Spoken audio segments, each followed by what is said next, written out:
Welcome, folks, to another episode of Fluffenbusters. As ever, I'm Mr. D, joined by Mr. White. Hello, how you doing, folks?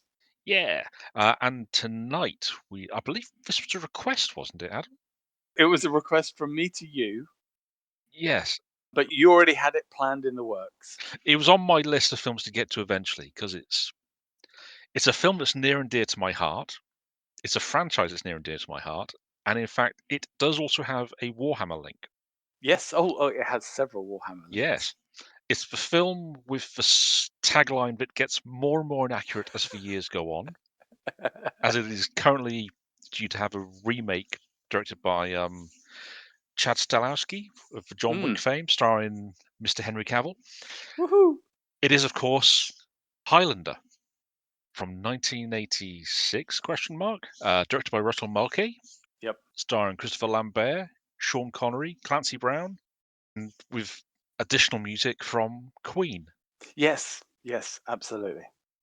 And I'll be honest, this film, as I've seen commented on Rotten Tomatoes, it's a film that its detractors noted as being loud, brash, and completely insane. Yep. And it's also noted, and that's why people are fans of it as well. Its tagline has changed over the years, but I believe its current universal tagline is "There can be only one more," Yes, and yes, I think that's really fitting. it is. And I mean, at one point that it seemed like it was dead because the final, I hesitate to call it a film because it didn't really get a cinematic release. Really did it for the longest time, Highlander 2 was the worst film in the franchise, and it got booted solidly by. By several films, I would challenge, but I'll tell you Yeah, what. Should yeah, we yeah. should we crack on? We Because should. there'll be a lot to talk about here. Just before we start, I'm going to put up the Fluffenbuster rule graphic on the screen for anyone who's listening to us for the first time. This isn't a reaction video. Like you, we've seen the film many times before. This is just a couple of friends watching a movie and having a good old natter about anything that the film sparks off. We might reference the odd moment, yeah, but you don't need to have the film in front of you to enjoy the show. I will warn you though, we don't stay on topic, we digress, we talk about a range of other things, we constantly get sidetracked, which is one of the benefits of being an old man, I guess, but that's just the way it is. We are both film fans, so expect some facts, but we don't read out Wikipedia entries at you. Okay, there are too many other channels that do just that. Of course, the flip side is that we often forget names and details. I say we, it's mostly just me, but that's just the way it is when you're having a waffle with friends. Finally, we can't just show the complete film while we talk. Of course we can't. So what I've done is created a Flickerbook version for YouTube, so at least you can see where we are in the movie whilst we're having our conversation. Or of course, you could always watch your own copy of the film along with us. Or you can just ignore all of that and just listen to the show as an audio podcast. It's up to you. Anyway, hope that's all done. D, all good? I just wanted to welcome any new listeners. Absolutely. So, folks, if you're joining us, we are starting. I'm currently watching the the version on Apple, Hmm. because of course I bought it. Because of course I have it. I've bought this film so many times. We're going to start it from the Canon logo. Your mark of 80s quality. They made an awful lot of films that I enjoyed in the 80s, didn't they? Did Canon? uh, but yeah, we'll hit play on a 1 and a 2, and there we go. So, Highlander. Now, when were you first introduced to this film, Adam?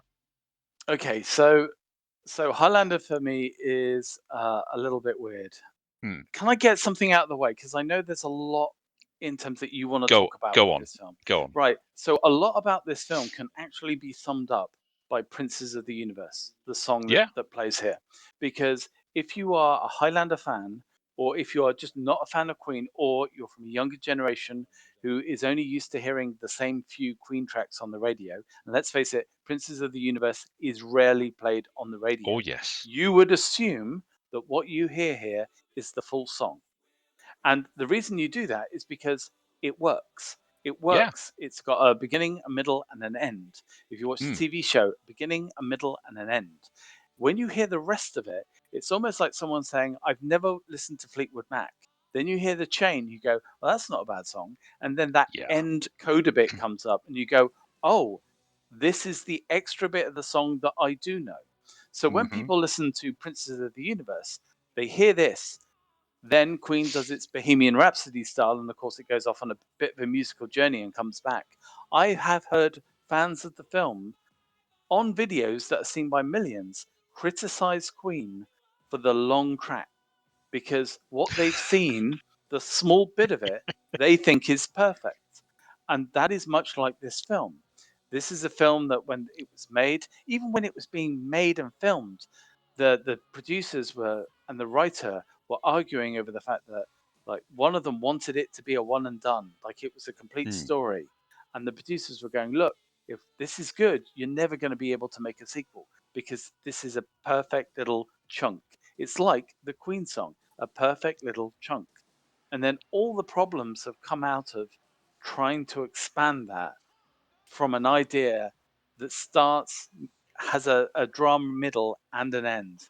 And I should also note as well that we talk about films that are being like sabotaged by various studios or actors or situations or have had bad luck, but that's usually before a film is made or after the film has come out. But during Mm. this film, its producers were so tight-fisted with money that they caused so many problems that they almost destroyed the film before it even got finished. So the fact that this became then a sleeper hit is a miracle. But all those things combined to a really kind of tough history. And now Mm. finally going back, because I didn't want to go too far there, Dee, but thank you for that. That's all right. But my first exposure to the film was real simple. I saw copies of this on video in the rental shop because it Yep. wasn't a big hit at the cinema, let's face it. And on VHS, they tended to butcher the poster. The poster, all I saw was that image of McLeod's face and a bit of the sword. It didn't sell me on anything in the Mm. film, and I actually thought it was a Cronenberg-esque horror film for the longest time. I never even bothered picking it up. It was only when it was on the BBC and they used a picture in the Radio Times of McLeod in the kilt, the famous Yeah. kilt shot that he's got. Then I gave it a go and I was stunned to realize it was the same film. So I have this real delayed kind of period where I never even saw the film. And then I was blown away, even just on terrestrial, by what it was. But anyway, how about you, D? Because you have a much richer history with this. Well, it's funny because I actually didn't watch this first in the franchise. I watched Highlander 2 first. Yeah, and on its own, it actually was quite entertaining. Had no clue what the hell was going on, but yeah, it was all right. And then I picked up Highlander 2, I think probably it would have been about 93 or 94. I got it on VHS Yeah. because the petrol station was doing a stamp promotion. So many stamps you could send away for a video from a list. Hmm. And my dad just gave me the stamps and said, pick something. What were the films that you passed on? Citizen Kane, Uh, Gone with the Wind, Apocalypse Now. no, I think I know Maverick was on because I got Maverick further down the line. Okay. Because it's weird. I grew up and I watched Maverick the films, the original James Garner starring Mm. films, and a Yeah. bits of a TV show because that was on repeats where I grew up, and I had a soft spot for the character. So, and the film is actually it's difficult to watch now because of Mel Gibson, but it's a kind of a classic Richard Donner joint, Yeah. Yeah. It Absolutely. and it shows quite a love for the original material. There was that. I think Dirty Dozen would have been on there. It was a petrol station list. They knew the audience they were marketing to. Lovely. To be honest, there was a lot of action movies. Uh, but no, Highlander was the one I kind of picked first, and yeah, this film I kind of fell a bit in love with the idea of it. The idea is the core, isn't it? I mean, that's the thing. Mm, It's one of those that that's why this film never goes away, because it was the right way to tackle a subject that a lot of people have thought about, immortals and the idea of a yeah, battle to the end and good versus evil. And it's such a great idea that you can understand why producers don't want to leave it alone. They can yeah, see how it can be refinanced and repackaged, and people will want to put money into it, hoping they can capture this sort of lightning in a bottle. absolutely. It's a story that just clicks, and fair play. I mean, I was doing a bit of catch up, just reading some comments on things, and there was an article that pointed out one of the highlights of Highlander is Christopher Lambert's performance, mainly because Connor is funny. He still has hope. Yep. You know, he's not. Yes, he has a certain amount of angst. He's 500 years old. Of course, he's going to have regrets and stuff. But in actuality, if you watch this film, lot of the times when he's being himself, when he's not putting on the mask of Russell Nash, and even sometimes when he is, he lets it shine through. But he's playful. Yeah. He's enjoying. He's trying to see take what joy from life there still is, and he's learned to appreciate things. Yeah. And it's kind of fascinating when you look at how immortals get portrayed in fiction. It's an interesting way because quite often they are played as being either completely detached or completely just worn down. And Mm. McLeod isn't. And I've always kind of enjoyed that. So after seeing the avant-garde, well, I mean, it must have been like some sort of weird surreal film seeing part two for the first time. We're not even going to talk about the sex scene. We might do that later. But then you finally go and see the original. So how did that hit? I mean, this just, I mean, it made more sense, being brutally honest. Everything seemed to, it made number two make even less sense than it did. So, but no, this just felt like a much better film, and I was surprised to find out that McCulkey directed the second film as well.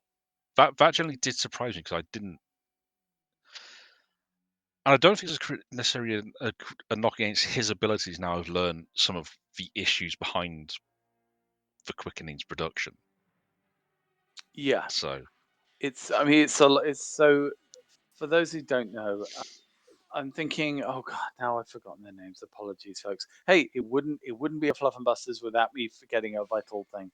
But is it? I want to say it's the Salkirks, the Superman producers, Sirkins. Salskins, Okay, Salskins, yeah. folks, you know who we're talking about. Anyway, famously, the producers of Superman, the original Christopher Reeve Superman, were so tight-fisted when it came to wallets and stuff that part of Superman 1 and sorry, Superman 1 and was it Superman 2 were technically shot together, but they weren't. But then they dumped the director, got different director in so they could pay him less. And there's all sorts of stuff going on with that franchise. And it really is a case of the producers and their tight-fistedness ruining the production. And you Mm, had, especially when you get into Highlander 2, Highlander 3, Highlander 2, I think it was Connery wouldn't even acknowledge the film existed until his money was in the account or in the transition account, as they call it. And it honestly, if you ever read up on this, it sounds like something out of a gangster movie. Like mm, I won't move until the money is in escrow, which means settlement, basically. yeah, And then for the third film, the director actually had the same clause. He said, "I'm not stepping on a plane until I get the money in escrow," and they didn't do it. And yet, when the director went, "Well, screw you, I'm out of here," the producers then tried to sue him. You should know, folks, by the way, that the director of this has gone on to a great many things, done really well, has a really good, solid Hollywood career, has even worked up until recently on various TV shows. Meanwhile, the Highlander franchise has not exactly gone from strength to strength, let's just say. It's been sporadic, to say the least. I mean, I say for two sequels, Quickening is just so weird. Even though it has Michael Ironside as the bad guy, but it has this weird sci-fi plot. I think you'll find. I think you'll find that's not Michael Ironside. That's Conrad Kurz. This is true. He does seem to be doing a dry run for Conrad Kurz, like 25 years too soon. What a shame. I tell you what, though, watching this film, that pan up through the Mm, car park, and then suddenly you're into this. Let's face it, a really beautiful location. it's good in it. Of course, you then have people from the Middle Ages and in Scotland. Some of them sporting really good Scottish accents. Some of them sporting rather English Scottish accents. Yeah, I mean, you have the great James Cosmo, and I didn't realize until recently as well, Celia Imrie, Yes, yes. a Arguably, legend.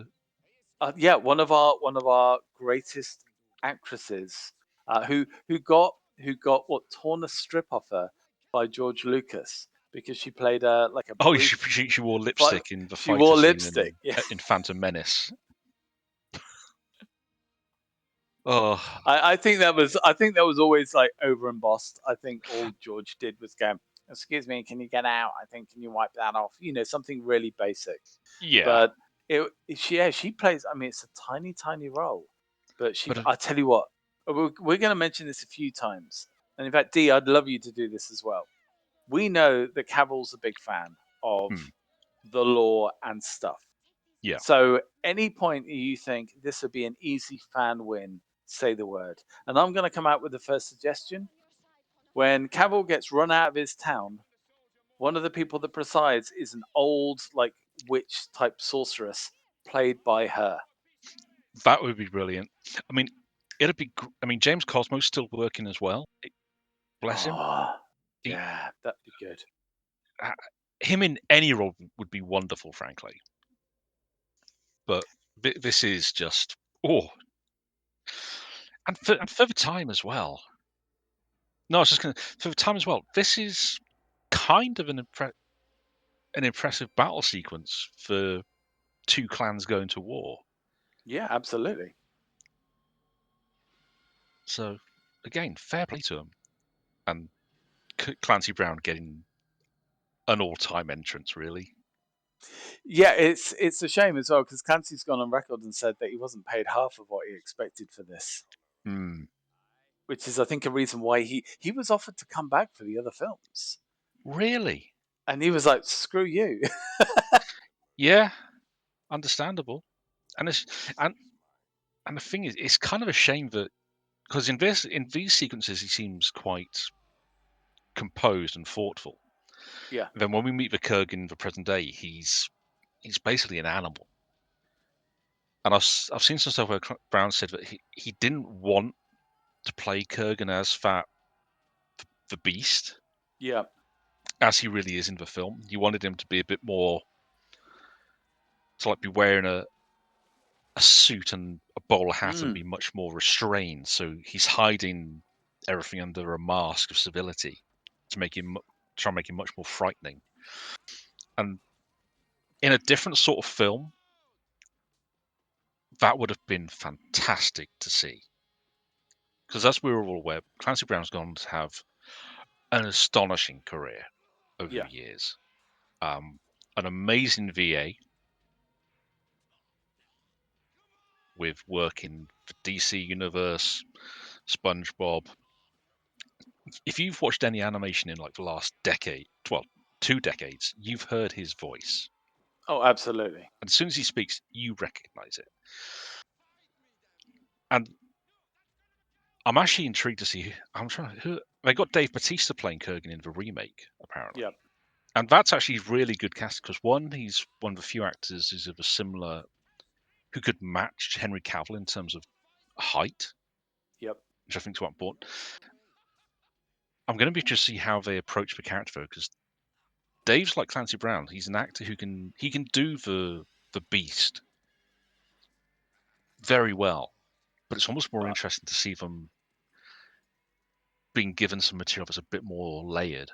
Give them something a bit to dig into a bit.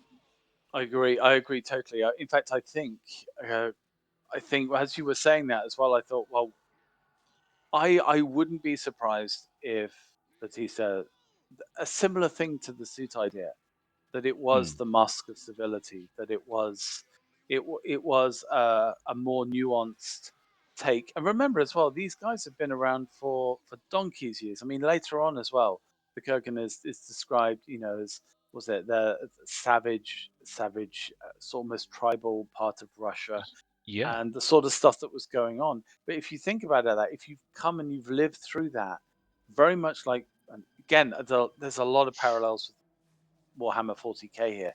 If you Mm. grow up in that environment, you become, doesn't matter how pure you are, you become a savage Yeah. because that is the environment you're in. And of course, the TV show, they introduced the idea as well that if you are a person of normal morals, but you kill, say, two or three honorable people, then that honor will feed into your Mm. psyche and you will become more honorable, despite being a killer. Yet, if you then defeat the bad guy, it has a negative influence. Yeah. The TV series did some because it had that length to play around more. It did start getting some real interesting material where, like you say, the idea that when you're taking another immortal's head and then their power, it's not just their strength you're taking. You're actually taking basically their soul inside you, Yeah, and that's gonna change who you are. And some of these guys have been doing this for thousands of years, so that starts to stack up after a while. It's real interesting.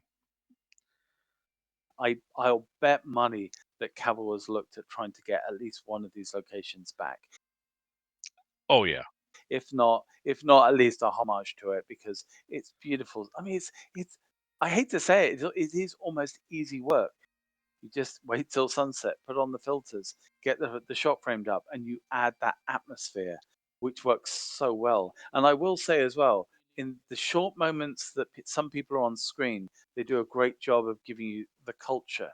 The fact that you've seen this priest on the battlefield kill somebody and his Mm. overall you have no doubt as to how tough he really is. The big thing that surprises me here though is you have like the brother character and then like James's character who's the bigger guy, and you think that he might be the more savage or the harder, yet he turns out to be the more compassionate. Yeah. It it's some it's nice that we get this stuff with Connor around his clan. Mm, I'd actually argue I kind of might have even preferred to have had more stuff, to be fair. But they get around it quite quickly. But it's all done really efficiently, and they get some nice performances in. Like I say, Cosmo is it sells you on the fact that he's the compassionate leader of the clan, yeah, whereas the younger of the two is much more. It makes sense why he becomes much more aggressive when Connor basically resurrects. yeah. So And I suppose as well they have that real fit because of the time. The hmm, idea of the devil, they are yeah, genuinely scared of it. It's a horrific thing to them. They've done far worse to people for far lesser crimes. absolutely. And And the it's fact not that the most gone. no, I was just going to say, and it's not like it's a case of oh he was badly wounded and he recovered. No, we see him literally die Yeah, on the table. And next time we see him in the flashbacks, he's up and jolly in a way that no one with that sort of wound should be able to. So it makes sense why they would react that way. now I don't want to take this into a dark territory here, Hmm. D, but I'm just going to tell people who are listening. And by the way, at the time of recording, we have like a dozen subscribers, which to me means the world because it means that what I do for those dozen subscribers. And so, Absolutely. dear subscriber listening, I want you to know that in the last couple of days, I've watched Highlander 1, Highlander 2, and Highlander 3, and the first series of the Highlander TV show. I Yeah. I hope to God there is only one, because I can't face another one. There were 7 seasons of that show. Were there The fir 7? I'm pretty sure it was 7. Hang on. I no, I think it was because I did a quick recap. I think there were 5 good ones, and That's then there was the weird, and they it's had the almost like the Babylon 5 thing of it was meant to finish, but it didn't finish, so they tried to use it as a soft reboot. Yeah, they had the first season, they didn't have Adrian Paul around as much to play Duncan, so, they knew they wanted to do a spin-off, so they had a bunch of with a female lead. So they had a bunch of episodes where they brought in characters who they kind of hinted were associated with McLeod in some way. Okay. Uh, and to be fair, there was a great one with Claudia Christian from Babylon 5, funnily enough, as a character. But eventually they went with Elizabeth Grayson's. Oh, I've forgotten her name. She's the cat thief in the main Yes. Highlander series. Another immortal, but the Is series it was Raven? the Raven. Yeah, Yeah. Amanda. That was it. Is the character, but that only went one season. But apparently, towards the end of it, it did begin to get much better, and it just didn't start off well enough to sustain it, which is a shame. Because I mean, the first season of Highlander is probably its weakest outside the last one, but that's common for most TV shows. I fully concur. Yeah, uh, a lot of most serialized TV shows have issues getting that first season to click. Yeah. It's why I don't knock a show if the first season doesn't knock me out of the park. I think we kind of got some unreasonable expectations on media to be an instant classic from the first season, and in much shorter time periods as well. Yeah, I have always wondered why writers, because writing is the easiest part of any Hmm. TV show. And yes, I know, people out there, yes, writing can take a long time. I mean, we've seen in Hollywood as well how much stuff is rewritten now, often on the fly. Hmm. So I've just seen a tape being put into the tape player and it's throwing me back. I know, makes you But feel old. I still wonder why to this day they don't go, right, writer's room, do us 4 or 5 episodes as a season one and contain it, and do it light. We don't want heavy. We just want volume. Do it, and then when we get to the end of it, we're then going to do like a season two, but with an intro, something that we can draw new players in, and that will be the first season that we film. So you've got that experience of the writers working together, and they settle down a bit, and they calm down, and they find the character, and then they go into writing the season.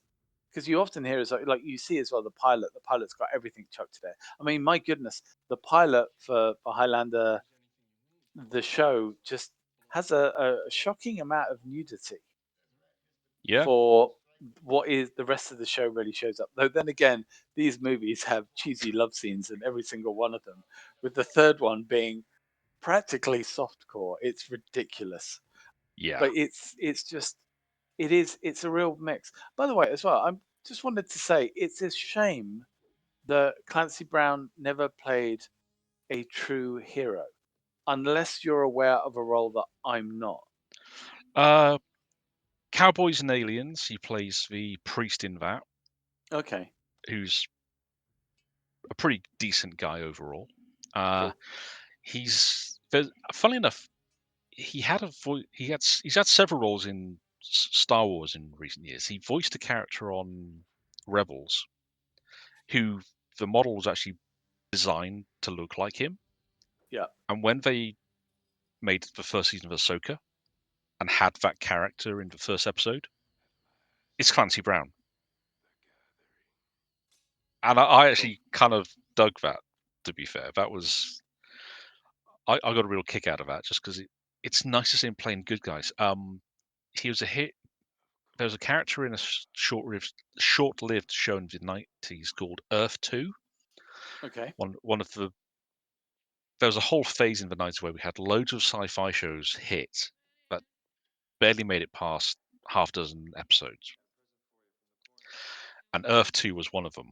Had a big promotional thing around it. Didn't really arrive over here in any way that I can remember, but he played basically the number two billing character, Mm. chief engineer of this passenger ship that crashes on, well,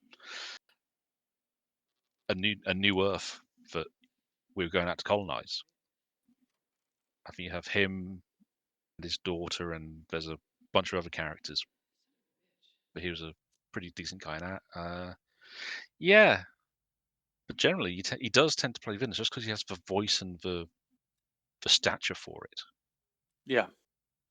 which is a shame because given a chance, he is an excellent good guy. Oh, he is. I mean, you talked as well about is it Cosmos? Cosmo? James Cosmo. The Cosmo, thank you. Funny enough, I think Clancy could play his role. In fact, would Ooh, have played yeah. his role wonderfully well. I don't Mm, think you could have reversed it, but like you couldn't have just swapped their characters. But sorry, swapped the actors playing the mm, characters. But Clancy absolutely would have been. In fact, if anything, he would have been more believable holding back the crowd and going, "Everyone stop, you're mm. banished." Yeah, I mean Cosmo can play the authority figure exceptionally well. Yeah. He's that's kind of especially what he's done in the latter years of his career. Villains, he tends generally when he has played villains, it's more been a case of they've been it's more of the institution that they're a part of than anything to do with the character itself. Mm. Or he's played characters who have a temper to them. But generally he plays the hard boss man type. With there's a desire for that in roles, to be fair. Mm. Also, Roxanne Hart as our female lead, I think she's great in this. She is. She has. I think all the female characters in these films have. It's a bit of a challenge for them. Hmm. Let's just say. I've just realised as well that the TV in the background completely freaking out because it's not been synced to the camera. I'm sorry. Now that I see that, I can't unsee it.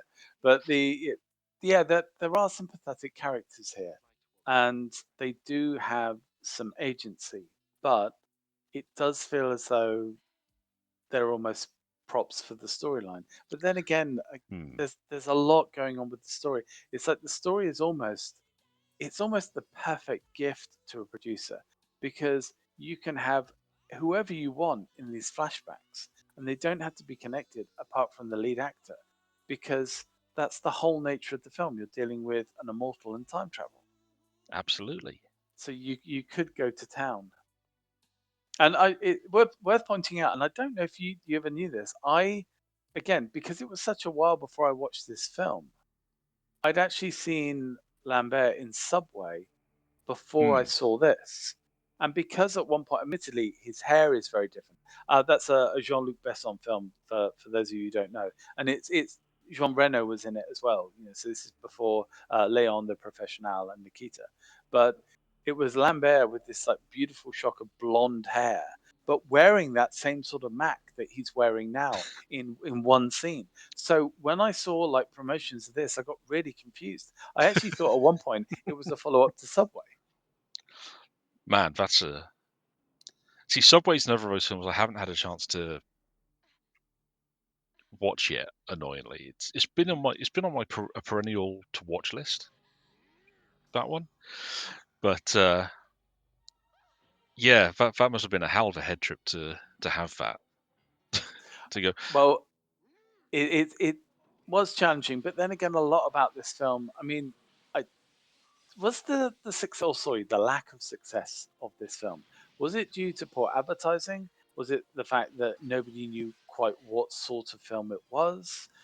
Was it just did it just I mean, Canon weren't exactly great at promoting their stuff. What was the reason Yeah, for it? I th- I think pretty much all of the above, to be honest. And you can just look at the reviews for it because they are kind of all over the place Yeah.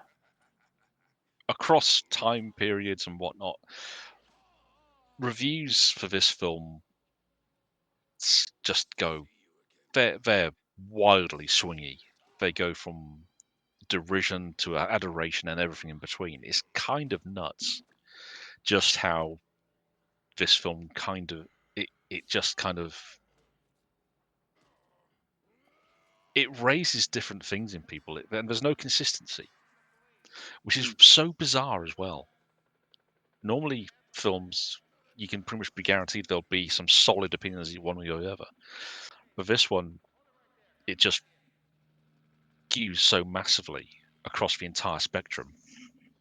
It's kind of fascinating, and it's a shame because it did me like I say, it didn't do very well.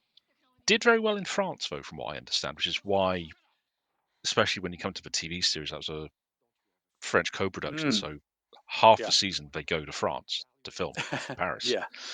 which is why they do that because that's what the funding required. Um, Again, it's just an amusing little anecdote, that one. Uh, but it's done. It's I mean, it's done well on home video, certainly. Especially in the VHS days, it was popular, and it's had a lot of addition. It had a lot of variations in the Blu-ray and DVD eras, especially. But it just kind of people just kind of latch onto it. It's one of those films that it's the definition of cult, Yeah. you know. We spoke about last time about The Lost Boys, Mm, and it was so going back going back to the heyday of DVD and CDs and maybe a little bit of the Blu-ray time, but especially at the end of VHS as well, because you had these stores like HMV where you would have all this stuff on the shelves, so people would just browse everything in HMV. They'd literally just walk up and down and you would look for anything.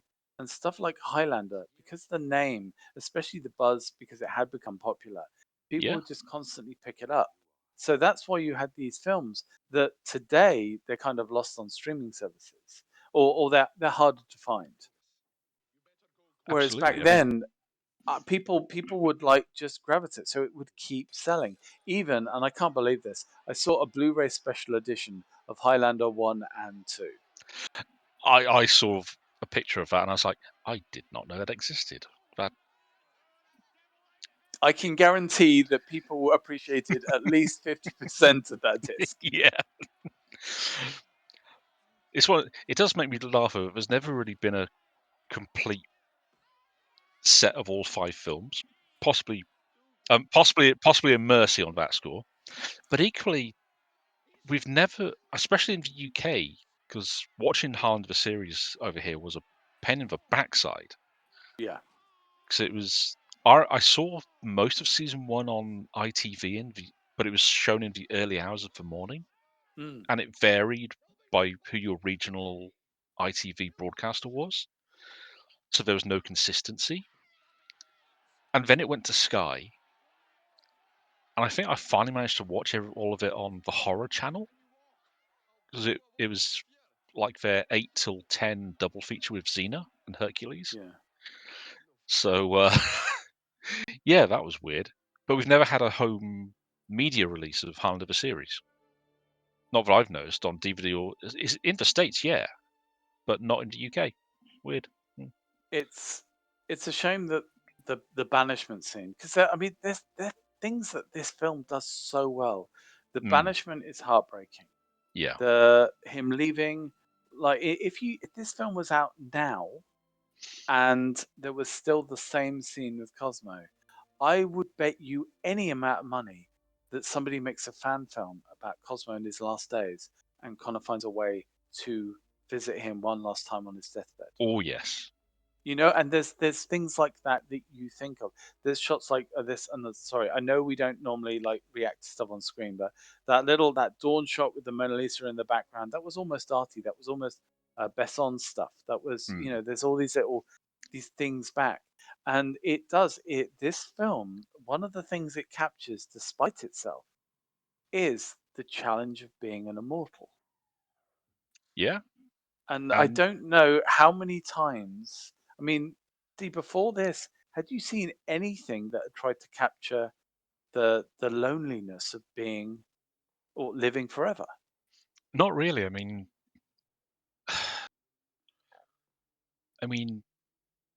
there was a there was a kids' book series I'd read, The Dark is Rising sequence, and the main character of that is a young kid who finds out he's the last in a line of immortals. After him, there are not going to be any more of his people. Not that they're a family, but just that these immortals appear from time to time, and he's going to be the last one. And that's an interesting one. But he remains a teenager throughout the entire book series, so you don't really have to deal with it. Honestly, this was around the time I was growing up. Probably this would have been the first instance where it really got handled in any way, because most immortals in fiction were the likes of, well, Dracula, to be honest. And that's not really anyone's benchmark for stability in their humours, shall we say. That's true. Although amusingly, I was reading Marvel UK around the time I got into Highlander, Yeah. and there's a funny thing about Marvel UK in the early '90s, especially. Someone either on the writing or the editing team could not resist ripping off '80s and early '90s action movies, because there was a series called Super Soldiers. Okay. That was basically a Marvel Universe version of Universal Soldier, just set in the UK. And almost a lot of the character beats are exactly the same throughout that series. But there was also an immortal character, assassin called Black Axe. Or unlike Connor's, he's actually thousands of years old. Yeah. But otherwise, he doesn't die by decapitation. But all the other stuff about him it's Highlander. Oh wow. Marvel UK went under in the mid '90s quite spectacularly after Marvel had their US had their issues. But I'm amazed none of the studios involved in those films sued their ass off because it was so blatant. Then again, I by then as well, like the amount of the audience that they were finding for this stuff and comics kind of collapsing, Mm, I'd imagine yeah, that yeah, you probably get about as much as a postage stamp out of them. absolutely.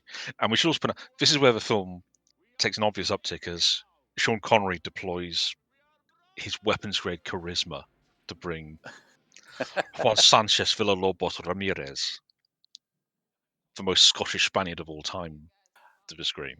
Well, remember as Well, well, this is a guy. Although he served in the court and he's taken that name, he's been all over the world. And funny enough, yeah. later on when he talks about, I want to say it's Yumiko, but his last wife. Mm, I even feel for a moment he clips his language, and it almost sounds a true. little bit like, is it Red Sun where he starts with Wesley Snipes? Yeah, it was. Yeah, and there's just this. I've always felt that there was a little bit. He was just bringing something into that scene. Mm, Oh, now absolutely. I've got to ask. Yeah. I saw something, and I don't know if it's true. It might be another glorified cameo. But have you heard something about Sean Connery's son, Jason, being in this new film? I hadn't. That'd be Now, nice though, because yeah, Jason, he's had a solid, if not spectacular, career. as Yeah, an actor. He's gotten a bit of flack just because he's not as charismatic as his dad, and that feels really unfair. I mean, I enjoyed his role in the final season of Robin of Sherwood, yeah, and whenever he's cropped up in stuff, when I've seen him, it's been nice to see him, you know, because yeah. he's not bad, not great, but he's a he's a solid performer to have in. So you know what, if they could feature him in some or just have him crop up in a cameo, that'd be nice. That'd be I mean, awesome. I do think it's. I know who's playing Sean Connery's part. I don't know if Mm. you've read up on that. I did do a bit, but let me just go. I mean, I can say if I mean, not, I just mean, for go ahead. Russell Crowe. Yeah, that It works. it, it works. You've got that same level of charisma, especially Mm. if he's got a nice, if he knows what he's going for, which I think he will. Plus, he's Mm. opposite Cavill, who's going to be respectful but also not screw around. I think they'll be fine. They'll be fine. There can be a And lot of fun in that one. Yeah. yeah, and I just think, yeah, getting Jason, even if it's just a little thing, it's nice. And one thing as well, I know this sounds really odd. God, we're still doing our little deviations from the actual subject here, but something I realized by speaking to a friend who's in another fandom Hmm. is that the Robin of Sherwood fandom is, although it's a very old and niche fandom, even in the UK, the fans of that show still have like this core dedicated meetup and community. And Ray Winston is absolutely still a part of that. Like there Yeah. is no dividing line, and he meets up with the other actors regularly for drinks. They I'm. actually they get on, which is great. I mean, I've read some stuff years ago, interviews with Ray, where he was talking about his time on Robin of Sherwood, and I think it saved him. I think he was in a really low point as well at that point. yeah, but the praise he has because for the people he worked with and how they all just meshed and got on really well. It's kind of fascinating, you know? And And the scariest thing, and I have only just put this piece in the puzzle back in, is that Mark Ryan was it part of that show. oh yeah. And if people don't know who Mark Ryan is, he played the Egyptian character, do we say, or the Arabian character? Let's just say it was a new character that they debuted for the show, Hmm. and it was something then that the films sort of took on board. So Morgan Freeman was a sort of variation on that character. So when Costner did his film, they took that idea of the story and they sort of brought it forward. But Mark Yeah. Ryan, famously, his biggest starring role is in something that you never see him in. And he did, I think, 5 films. He was the Bumblebee stand-in for all the Transformer films. So he was the voice off camera, or he would physically Oh, that's right. embody the Yeah. character. So all those early films of Shia LaBeouf, Mark Ryan was there. He did all of them with Bay. He was like super tight with him. And I've met the guy, and he's one of the loveliest people you will ever meet. Oh, that's wonderful. That's a little nugget I hadn't really connected before because I remember the name, seen the name Mark Ryan attached to Bumblebee in all the productions for films. I hadn't twigged that it was the same Mark Ryan. That's really fascinating. That's very cool. I dig that. The only downside to it is that we've lost 6 of our 12 subscribers now because I've gone so off tangent. Look at Sean. Look, he's just eating up the screen. He is. It's a wonderful costume though, Mm. and it's also at this time Sean was, you know, transitioning into elder statesman kind of roles. Yeah. Uh, but it was kind of before his kind of the renaissance he had in the 90s with the rock and things like that. But he's given it. In fairness, they paid him a lot for this, but he's given his all to it. So Well, is this? I don't know. I'm trying to think of the timing here, but at some point during this time, the elder statesman started to get the big paydays. Hmm. So you would have I mean, Anthony Hopkins maybe about 10 years ago was kind of midpoint for him. He'd turn up in a film, he'd do three lines, he'd get paid a fortune, and he'd bugger off. Yeah. And Connery obviously was one of the masters of this. But was this one of the first films to do this?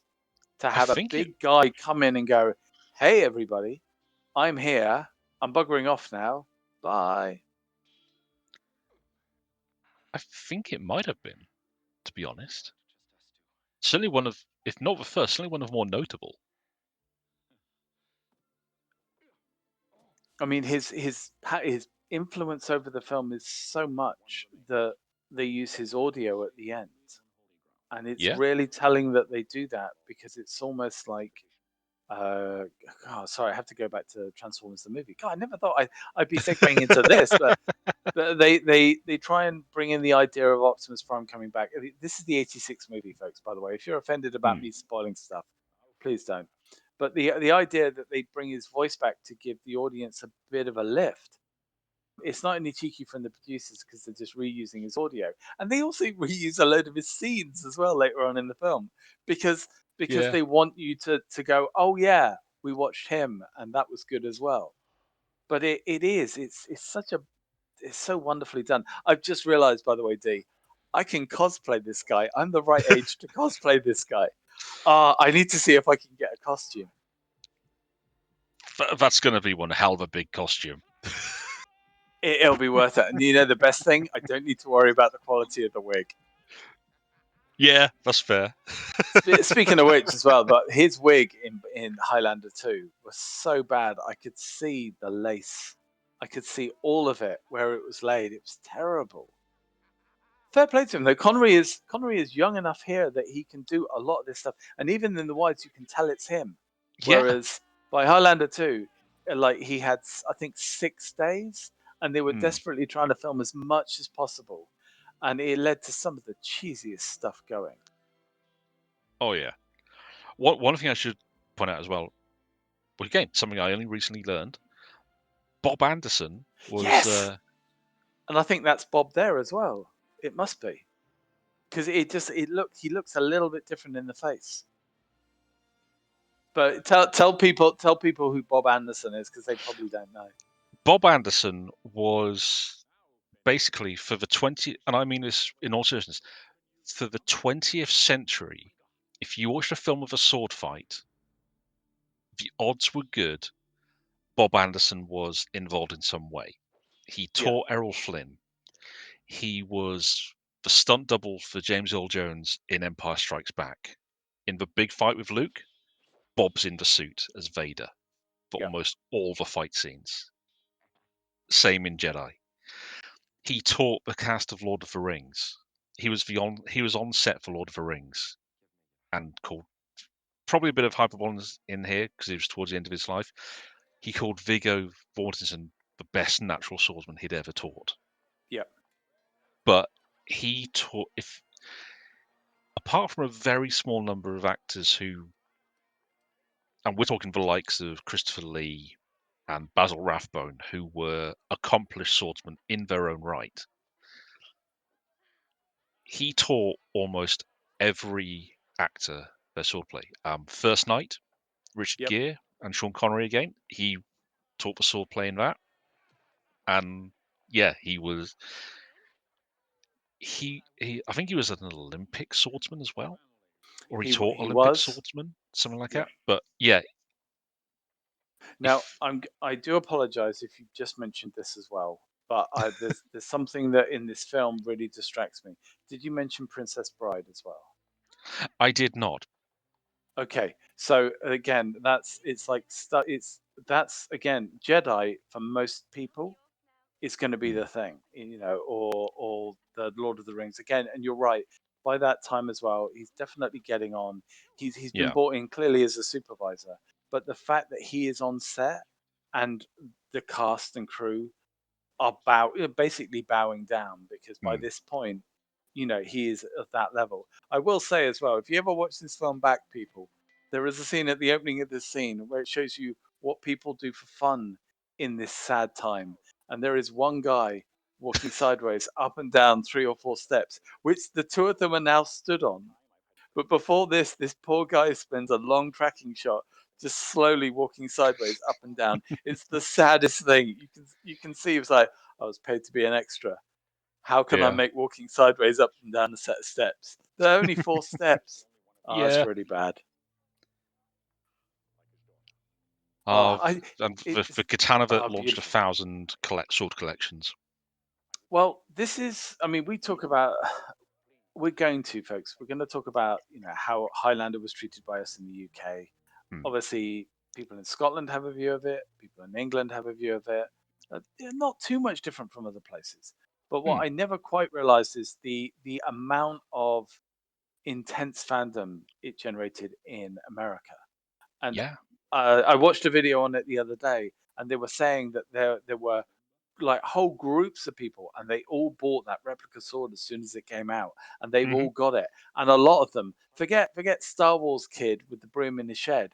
A lot of them have got those 90s and 2000 pictures of them holding the sword, with a Yeah. a brown coat, and they're really going for it, and they love it. And it's like, good for them. That was their lightsaber. Absolutely. And yeah, I mean, being brutally honest, for swordplay in this film, it's film swordplay in a lot of ways. So it's going for big swings and for flashes of blade hitting blade. But without this film, I wouldn't have gotten as interested in sword play as I became Yeah, because I have. I mean, I own a, a few swords of my own. I have a bunch of books on sword fighting in different eras that I've read back to back, and it's given me a good eye for watching a film and understanding how things go together. yeah. It's been wonderful, to be honest, and wouldn't really have happened without this film. They they thread the idea of immortality through this so well, Hmm. and the performances are so great. But I've got to say, it's BT that is the heart of the film. Is it BT? I want to say it's BT. I think it is, The, yeah. the, the lady who plays Heather. She Yes. is stunning. It's a shame that the film's success didn't lead to her getting catapulted into the big time, though she's another actress as well. Great example of an actress who's been working constantly. In fact, she plays a pivotal but small role in Andor. Oh, She's a judge. She's the judge that oh, sentences Andor. I hadn't realised that. And That's but in this film, she's so I want to say pure innocent. I know that that's a bit cheesy, but it is the role that they obviously wanted her to portray. In fact, I think Karen, Miss Guardians of the Galaxy, and Doctor Who, Karen Gillan, yeah, Karen Gillan, is going to be playing this role in yeah. Cavill's opus. So I still don't know, by the way, if this is going to be set, if it's a straight remake, I, if it's a reboot, if it's a continuation somehow, if it's a nod, if it's whatever. I think it is a straight reboot. And do you think, because this is what I want to put out there, Hmm. Clancy has said, and I'm saying this to people as well who might be offended listening in. Clancy and others have said that the producers cut corners, there was a lot of trouble, and that the Hmm. film wasn't as good as it could be. It's a great film, it has wonderful Yeah, moments, but when the cast are saying it could have yeah. been better, and you can see as well, there's a lot of challenges that they had. And because of this, they're not trying to remake the perfect film. Hmm. They're making a film with great moments, memorable moments, but some flaws. Absolutely. Could this then be the perfect project? Because you have to land a few beats, but everything else could be improved. I mean, there's a good chance because I mean, Cavill and Stahelski, they're both kind of on record saying they're coming to this as fans. People who guys who have a lot of love for this film. Yeah. It's a bit of a passion project for both of them, and that's reassuring in a lot of ways because it means they're going to do the best they can.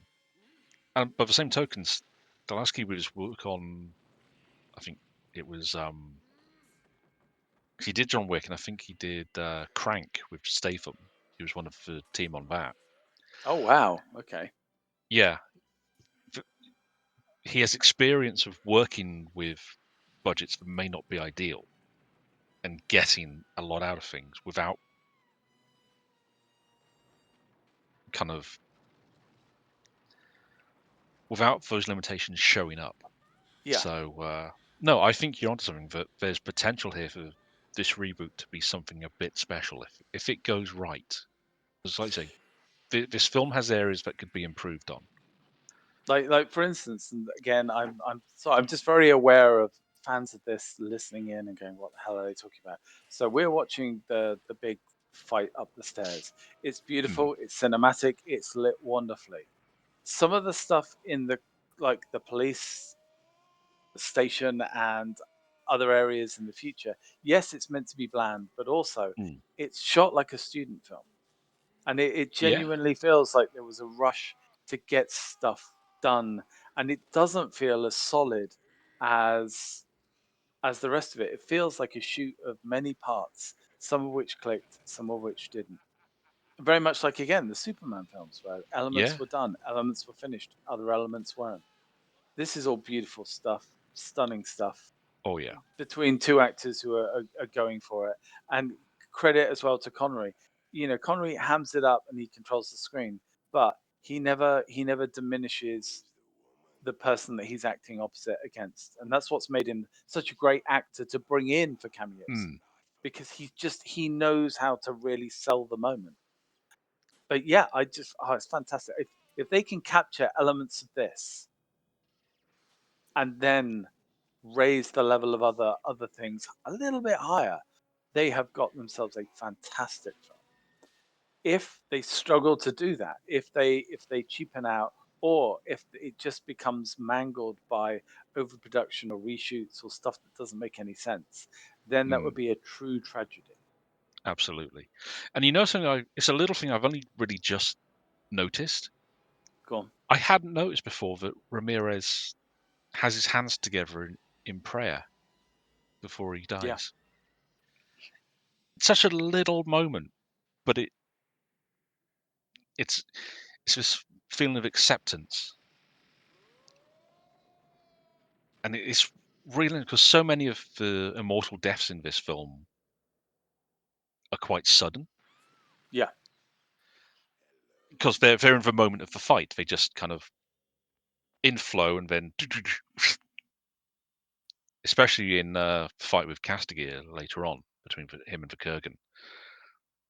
But yeah, I mean, it's he's a great example of a character that's on screen for moments and yet has a character and you want to know more, and you're genuinely hacked off when he kind of his story ends so quickly.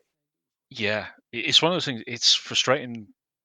I only recently learned about how much lost material there was that they shot for this, and that included a whole sequence where McLeod and Castigear they go partying, they go Oh clubbing. wow. That's the last great thing, and it's actually nice to have another when we can really see McLeod and another immortal being friends. Yeah, Because the gatherings, the whole point is that none of them knew he was going to get there, and they've all come from these warrior cultures, and they just kind of have. It's. I mean, we saw it with the guy at the start who immediately doesn't want to talk. It's straight into swordplay. The Kurgan is the Kurgan, but Ramirez and Castigier, they're the two who want to kind of they've taken the time. They're not about just killing the other immortals outright. They want to. I think in a lot of ways they want there to know there are others like them who Well, are the season, still. I think the TV show did a great job of filling in those areas. Though I, again, I've not seen all of it. I've only seen the glorious Hmm. first season. But was there a point? Because all these immortals are popping up, but at no point does anyone put an ad in the paper going, "Hey, folks, it's now the quickening. You're not aware of this, but here we go." Was there ever anything like that in the show? Well, the funny thing is that later on, when they introduce an organization called the Watchers, Yeah. who are literally the Watchers, they've been watching the Immortals. It's a mortal organization that's been watching the Immortals from the background. Mm, So they know they exist and they've been tracking them. And they know about, to them, the gathering it's not a singular event. Gatherings are things that can occur when a bunch of Immortals find themselves drawn to one location. yeah. So they actually reference Connor and the Kurgan and their gathering in New York in 1986. It happened in the series, but it wasn't the final event like it was here. Okay.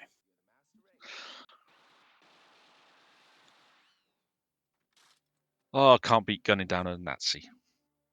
Yeah, it's well, again, I mean, you talk about small characters that mean a lot. So Sheila Gish plays Rachel. I Hmm. believe she returns in one of the films later on as well. But her story is like Heather's is heartbreaking for the love lost, Hmm. and Rachel's is heartbreaking for the love that she never got to have.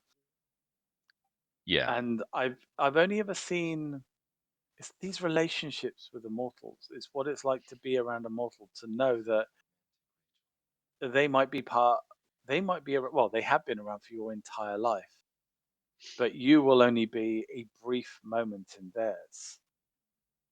Yeah. And I have to admit, as the film goes on, I I almost resent the character of Brenda because it's not Rachel. Yeah, I can understand that. Yeah.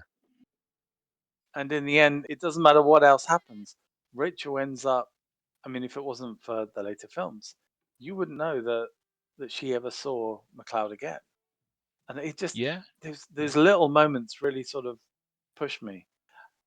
For folks listening as well who are from the digital age, just know that during this interrogation, if everything had gone right, poor old Brenda would have had to find a reason to get up, go to that machine, which is a tape machine,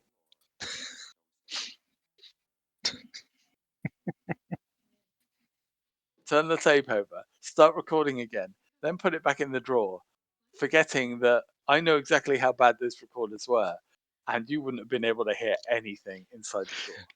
Yeah, that always made me chuckle that he sets the recorder playing and then closes it in a heavy wooden chest. Oh bless! She has two Oriental swords just inside the doorway.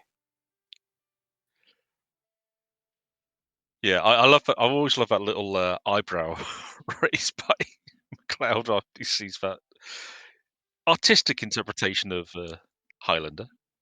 I'd like to think that that is the response of every Scottish person whenever they see old Scottish armies or characters depicted on screen. Oh, no doubt.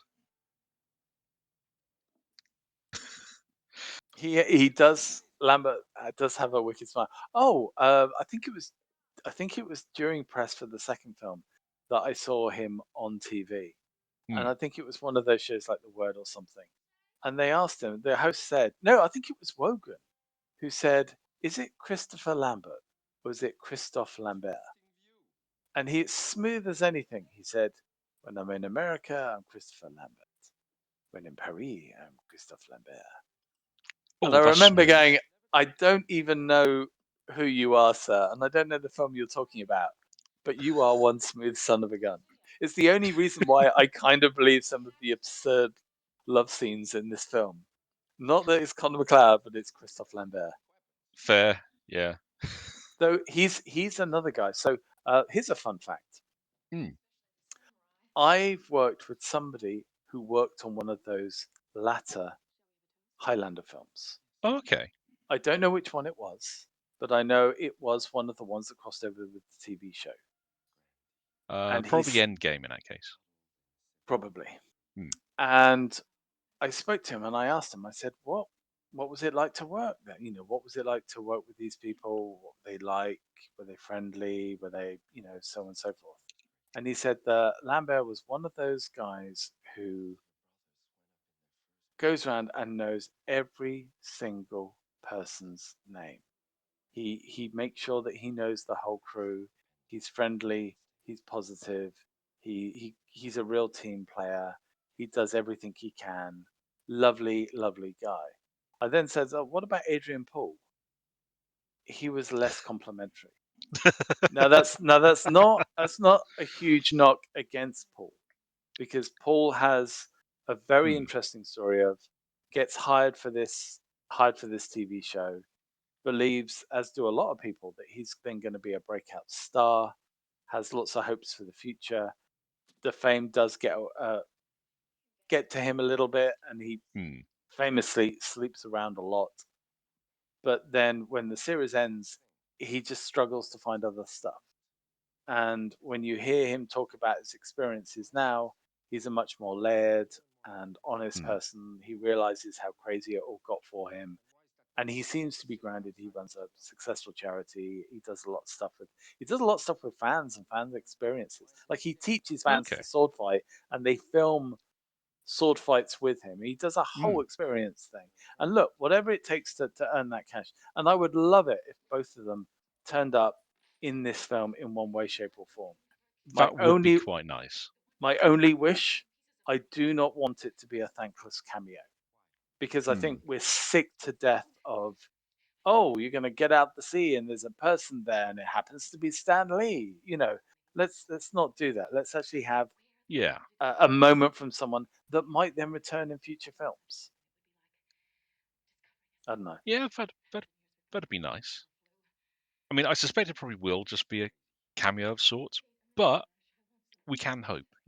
Yeah, it would be nice. By the way, every time I check, because I'm checking folks for IMDb, I would like to try and make it through one of these without 300 mistakes. But every time I click on this damn page, one of the images I see is Highlander 1 and Highlander 2, the Highlander Anniversary Collection 2 film set. And it is Connor from number 1 and Connery from number 1, and not a single hint of Highlander 2, which is not a surprise, really. Fair. Oh, and we're about to get the big emotional track because, like you said at the start, Prince of the Universe is a bit of an epic number. If when you hear the full version, you do have a moment going, "Blimey, this is going on a bit longer than I thought," and then it's like, "Good God, will it Yeah, not end?" But then you have Who Wants to Live Forever, which Brian May penned after I think seeing a rough cut for film, yeah. and is just Heartbreaking. absolutely. It's one of those tracks that it's just like, oh, my heart. It genuinely conveys a lifetime relationship between these two people.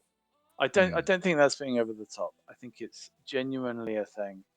I love as well that they choose to still live in the shadow of their former home, absolutely. probably built from the rubble of it, or a lot of it. Yeah, And more than as we likely. now know, as a viewer, we know that she has these terrible memories of what happened there, Mm, though she never tells Connor about it. But yeah, heartbreaking stuff.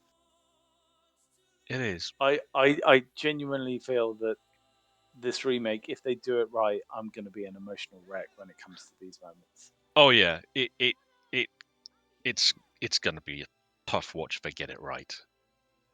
It could be just. You see your heart? It's here in my hand. Let me stamp on it a few times. And they play as well with the idea of the lamb and the kids, and they don't Hmm. go overboard, and they sort of jump through the most of the older stuff, obviously, to this moment. But this moment is so pivotal that it, like, they play it in other films. Just the Yeah, audio from it turns up. because it's kind of so important for his character as well. His emotional Because depth that he loves regardless of age because he's an immortal, so that is not a consideration. Though this is his technically his first life uh, because technically, he's he walks away from the sword. So I'd like to think that hmm, maybe the name, although he does refer to himself as MacLeod, but I like to think that after this moment, when you see the sword in the ground, that that's when he sort of walks away from this this first stage in his life. yeah. Heather's helped him stay grounded in his homeland. Without Yeah, her, he probably would have. Hell, it's only really because he was with Heather that Ramirez was with them for Kurgan yeah, to track them down. Uh, Odds on, if Heather hadn't been around, Ramirez would have found him and they'd have probably gone traveling as a duo, as a pair, yeah. having swashbuckling adventures, or until Ramirez felt he had taught McLeod enough. But he chooses to stay and. Oh, in fact, I don't even think he chooses. I don't think he ever considered walking away from Heather. No, She's his wife, and he made a commitment, and he loves her. He's going to stay there till the end, and he knows it will be hard on both of them. But he probably doesn't understand how hard it will be on him because even Ramirez telling him you have to. It's not something you can understand until you've experienced it. But it's it's an it's a good moment. if I'd like to think that if Connor could have clicked his fingers and passed on. No, I'm not talking suicide, but just, Just clicked and ended. suddenly time reset and he suddenly old aged. He would have done it in that moment. Yeah, Now, quickly, just before we get onto our brief moment of shining light, I go on. just want to say this was the film that the alternate poster was something that looked like a bad photocopy of Conor McLeod's face. Have you seen this alternate poster? Uh, I've seen the one of McLeod with what looks like holding the Kurgan sword or the Kurgan in Uh, the background. no, it's I'll ping it to you later. It's really bad. It just looks like something's been photocopied 2 or 3 times. It's Oh terrible dear. stuff. And it's proof that this film doesn't capture there are moments of life in this film. Again, Hmm. as you say with this character, fun. I mean, it's just the way he does that little punch of excitement on the rails and the quickening. And you Yeah. know that there's a whole community of people, and for most of them as well, there's a genuine fear because they're friends and they don't want the answer to be that they end up killing each other. They don't want to fight each other. Hmm. But in doing that, and this is what I never understood, is can you have two against one? We've seen it in the TV show. So I'm surprised that they wouldn't gang up to take out the Kurgan and then go, right, whoever wins, at least it's a good guy. I think it's more the fact that the Kurgan had such a reputation. None of them really knew could they take him as a group. I think it was all about hoping that one of them would have, by the time it came around, either Kurgan would have met his end by accident, Mm. or someone would be powerful enough to face him. Oh, this is. This gentleman is weirdly familiar, but I can't see him on the IMDb page. He's a definitely a British character actor. He's done a lot of stuff. Yeah, he just has one of those faces, doesn't he? You just think, I know you, but I don't know from where. Funnily enough, it's the same with the assistant as well. Yeah, very true. Then again, there'll be a lot of UK actors who were probably in these things, just like the TV show. By the Oh yeah, way, the TV show, just the amount of British musicians and random folks that just turn up. Roger Daltrey, the yeah, lead singer of the Fine Young Cannibals, Joey from Bread. Very weird. yeah, Very, very weird. yeah. It's just the guest stars of Highlander the series. It's just like, were you a British actor of a certain age range in the mid-90s? Could you handle a sword in any way? You know, odds on you'll have a role. You'll be able to get a role in Highlander. This is true. And also in the fourth film, the wrestler Edge. Oh, really? Well, Yeah, he actually, appears. that doesn't surprise me. He, I remember. I remember actually, because first time I found out he was in it, I was watching Sunday Night Heat on Channel 4, and they had a little behind the scenes bit of him filming. It's only a cameo where he plays a thug basically, Mm, but it's a fun little thing. He's got his Adam Copeland's face is right for that sort of role yeah. and film. So there, dude. Oh, and I was going to talk about the Warhammer reference Mm, or the link. Former game dev or former studio dev, now independent dev, Alessio Cavatore, yeah. his studio Riverhorse, they went to Kickstarter and crowdfunded a Highlander board game, No. and I actually own it. Oh, well, this is the one thing I'm that has not surprised me. Yeah, not a surprise. Shock. I own a Highlander board game, and I backed the Kickstarter. Big surprise there. But it's actually quite a fun little idea because, I mean, for one thing, it's an officially licensed game, but they couldn't get the rights to use Connery's likeness. So in the core Okay. set, you kind of like have. It's weird. There's two. There's the core game and there's an expansion called Prince of the Universe. And Yeah. basically, the core game has MacLeod, the Kurgan, Castigear, Fazil, Ramirez, and two additional immortals, both women, who were Okay. created for the game. One Japanese and one, I think, is Vietnamese. But they're not in the same guises. So I think Ramirez is in how we see him in the film, in Yeah. his one appearance. Uh, Kurgan and MacLeod, I think, are in their modern day guises. So, but they're also called by those names. So Russell Nash and Victor Kruger. Okay. Interestingly, but Castigear in the because when the expansion gave you like ultimate alternate versions of them. So Castigear is actually in his Tudor getup,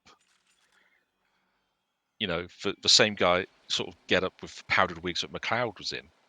Mm, So for the duel, but it's a fun little game because the idea is that you are trying to take your immortal to the gathering, so you have to find your weapon, your trademark weapon, and sort of establish your character's life path. yeah. And you might run into another immortal, and if you don't have a weapon, then you're kind of screwed. And yeah, it's interesting.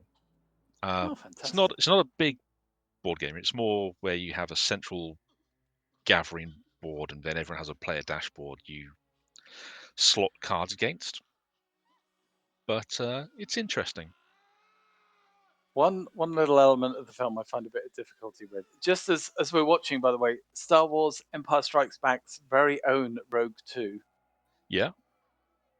get shish kebabbed. But the fact that a whole group of people are seeing this, it's not just one guy. It's that there are Hmm. onlookers.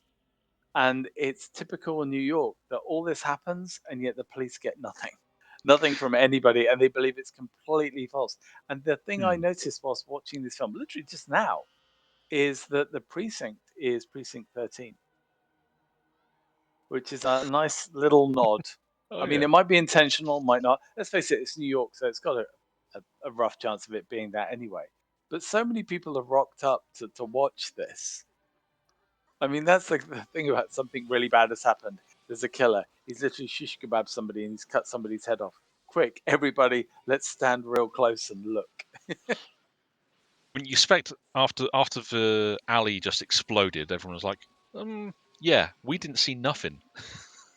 It is so. Look at the money that's being spent on this. This is beautiful stuff. It looks gorgeous. And Yeah, I yet mean, there are other elements that look really bad, which yeah, it's an odd duck, isn't it? and I should note as we've just gone through the fighting scenes, Clancy has noted again, this is something talking about the quality of the film and how challenged that they all were at the time. But they would figure out sword moves and Clancy clearly had a feel for it. You can see as well when he's wielding the thing, he Hmm. wields it with ease. But he said every time they came up with a really good idea, it then got given to his co-star because he was the hero. But it meant that the Kurgan never really got to show off a lot of the finesse that he had. That's a So real it shame because yeah, I mean, on the one hand, it's also a reality though of in hmm, the film you've always got to make the good guy look good. So yeah, you can also in the final scene you want to believe that he can beat the Kurgan. absolutely, But it's just frustrating that you never saw, and especially when you've already seen the Kurgan's sword training sequence. And you'll notice as well, there's not much of McLeod training. He just does some posing on a mountain. But meanwhile, yeah. the Kurgan, you're actually seeing him spinning stuff around. So you're surprised that more of that doesn't feed back in. I mean, I think part of that is because we don't see as much of the Kurgan, Yeah, he remains a then mystery. giving us that scene helps to immediately tell us how dangerous he is. Yeah.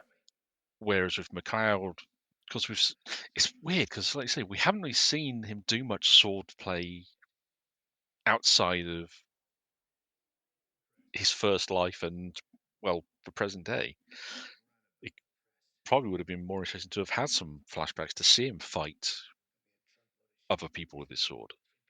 But yeah, it, it's an interesting one. That, like I say, I understand why they would have potentially given the cooler moves to McLeod to help sell him as being a threat to the Kurgan. Yeah. I like that this scene, this actor is obviously he's done quite he clearly did a monologue. He had these lines that he read out. You can hear him talking about it. But for comedic effect, they don't they film from outside the room and you don't see the moment of where he's actually talking. And yet he must have said a lot of stuff. And then he probably gets to the premiere, looks at it, and it's like, no, it's just been written out. He's been written out as a loon. And it's like, no, he's one of the few mortals to survive a battle with an immortal. Admittedly, it was a bit of a one-sided thing. Yeah, it is kind of funny with it. Of all things to have a chance of taking Kurgan down, it was just a weekend warrior who thought he'd have a chance at exacting some I'm vigilante justice. I'm gonna be honest. I lied. This is my favorite character. He only gets a couple of lines. How do you spell? Was it bamboozled? How do you Yeah, spell it's clueless? I love it. I there we go. There's my next choice for a needlessly fan based cameo in the film. and now we get a bit that has really kind of it's informed a lot of other prop media that's featured Immortals, I think, Yes, where we get the reveal of how McLeod has survived and kept himself hidden over the years. there are also highlights as well the challenges. Like they mention this in the show as well. Mm, I think a throwaway. They say we've kept in the shadows for years. We've been a secret for centuries. Nobody knows we're here. But now with the digital age, it's now a lot tougher. Yeah. And it's the first example, admittedly, that the computer looks like a BBC Mac, Meister or something like that, real old model, but it actually follows the a lot of the algorithmic handwriting expert things that computers do nowadays.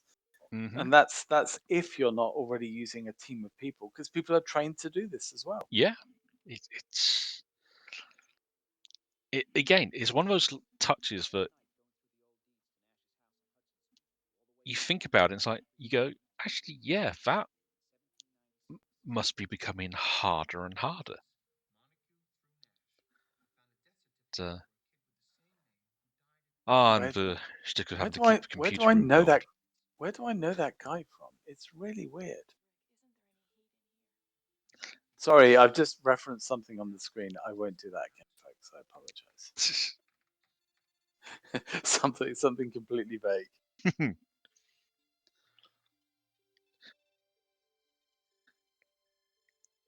It is funny that they just happen to have enough letters to.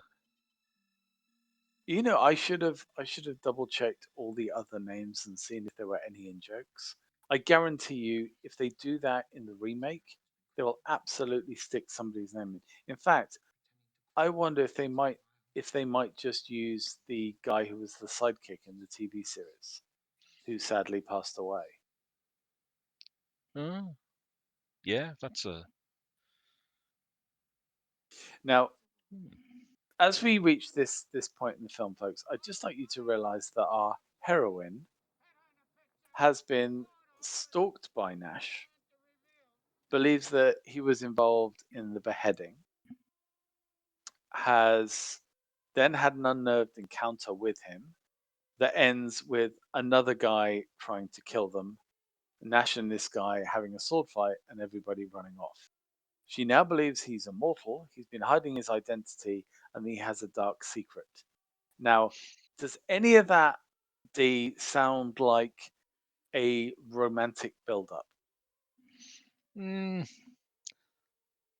I mean, it's certainly more romantic than Twilight, I don't know. but that's a very low bar to hurdle. As we are recording, folks, I'm going to be meeting a big Twilight fan in a couple of weeks, and I will put this to her. If I don't make it back, you'll know why. But little things like the idea of the immortality, the lighting of a candle, for instance, it's a simple thing, but it shows you that those scars, those formative years stay with him. Whereas the Hmm. Kurgan clearly doesn't have that. He doesn't see anything, and although he respects the rules, and from what he says in the scenes with McLeod, he talks about don't fight on holy ground. He clearly Hmm. respects the rules as well. So somebody has told him the rules, but Yeah. at the same time, he just doesn't have that backing. He is. I would love to have seen the greater Kurgan character that we never got to see. Hmm. It, it's another one of those fascinating what ifs because again, Brown just he delivers in this with what he's been It given. so well, yeah. But then you get to this bit where he actually gets a chance to talk at length, and he's eloquent. Yep. You get the sense that for all he's playing he is a bit of a grotesque character. He's playing it up Yeah. in a lot of ways, which is again it makes the character more very interesting. It makes you wonder, ask more questions about who he was.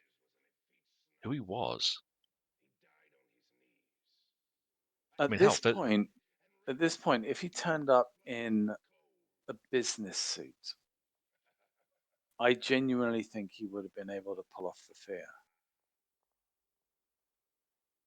yeah.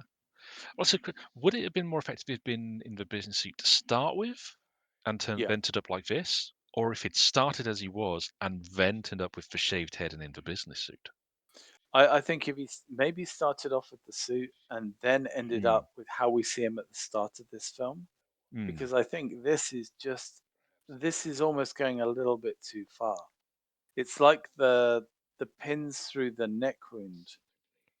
It somehow makes you think that the wound hasn't healed, when of course it has healed. It's been there from the start, and it Mm. actually looks more horrific.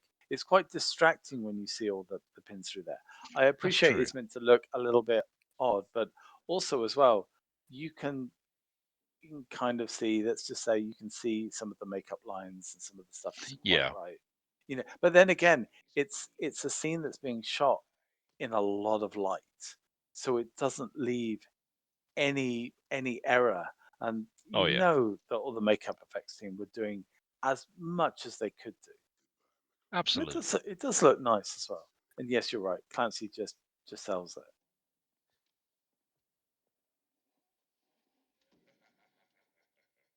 He also sells something really important here as well, because they have the very brief discussion of religion, Mm. which is in the background of the Highlander films, but is never that far forward. But the Yeah. way that Clancy talks about his disdain for God, Clancy actually makes you believe that he knows something that other people don't. Mm. Like, I did wonder at that point, is this going to go fully religious? But Yeah, of that's a course, fair argument they back up. to question. And it's, I mean, the thing is, Kurgan potentially has been around long enough. He saw the rise of Yeah. Christianity. He's seen all of this, but it's also they never really explain why holy ground. Yeah, I they mean, again, it's like the John Wick element. You put something like the coins, really basic, really simple in the first film. They don't mm, need to be explained, but because they fit so well, it sparks the imagination and you want to know more. And the coins have done as much for John Wick as Keanu has. I know it yeah, sounds weird, but I think Keanu has, no, I'd agree with you. you know, That use of the coins when they revealed it, when he digs up yeah. his old chest in the first film, and you go, where have these coins come from? Why does this hotel accept them? And By the way, I like to think that this is D introducing somebody to his Warhammer collection. oh, I can only dream of having a chamber like this to set anything up in, to be honest. And here is the pile of shame from 20 years ago. Don't I can actually do that. I have stuff from that's older than that I haven't built yet. But here they have the idea of the quickening being passed down, people being mentors to others, the Mm, idea that this battle has been a long time coming. And so it's like a narrative thread that takes over the entire film. And whether the actors or anyone else or the producers even thought about it, that narration is so strong that it stops other people, it stops the film from dying. And I just realized as well, they've got Connery's costume in the background. I I've only never just realized realised that that. before. Yeah, same. I hadn't noticed that before. How bizarre. It is a, Huh. well, no, it's just his coat and his hat, which I No, his suppose they, cloak's off to one. No, no, it's oh, not his cloak. That's a flag. I thought it might have been his cape off to one side, but okay, just oh, for the record now. So, lady stalked by potential killer. He hmm, finds her in a bar, they run away, they get attacked by a madman. She then finds out that he is potentially an immortal battling with other immortals. He then he then takes her to his room of shame, which is a whole pile of shame, and then he stabs himself in front of her. What is the rational thing that she should do right now? yeah. D, it is time for our second love scene. I hope you're enjoying this. This is our second one in a row. They don't get any more normal, unfortunately. Yeah, this is also very true. It. I mean, it's of setting, or of the time, shall we say? I'll tell you what the worst thing is that the film would get more trouble for the violence than for what is essentially half naked people, especially the nudity of the woman. And Yeah. this was considered like this was no issue for action films at the time. But this would be really uncomfortable in an 80s movie. Now, sorry, 80s movie. This would be really uncomfortable in an adult movie now that was an 18. And it's so quick. It's like less than a minute, Yeah. but it's almost like there was the producers said we have to have tits in this movie. And it makes no sense and it's Hmm. jarring and it feels completely exploitative. And it does feel like they did it just just for that. Yeah, Like, I can't really argue with that point, to be honest. Yeah, does feel a bit. I mean, I think they may have been trying to get across that, or get across that this is probably the first adult woman that McLeod has revealed himself o- so openly to. it just But feels really weird that they it do it in such an exploitative manner.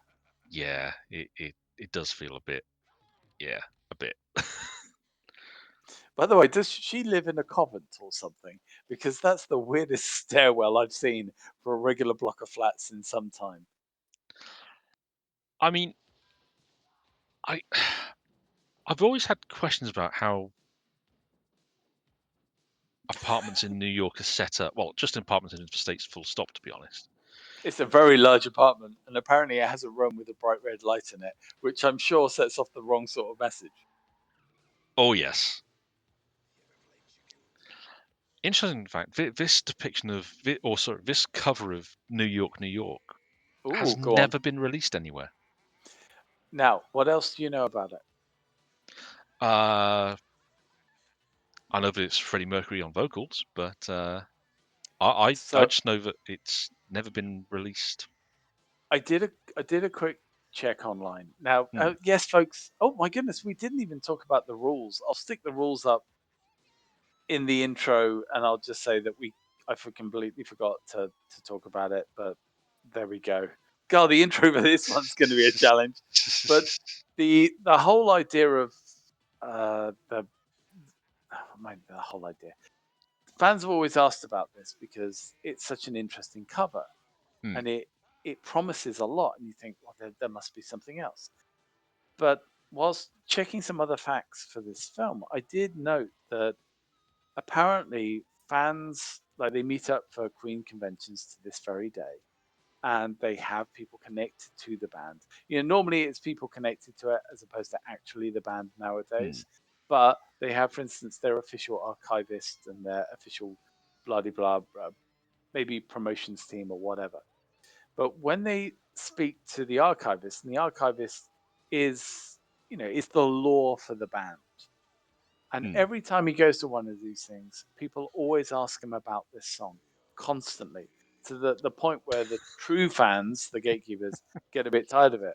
And his response has always been Freddie recorded this section of the song. The whole song was never recorded. It was a moment that they recorded. So what you hear here is all there was, which is why there's Huh. never been more.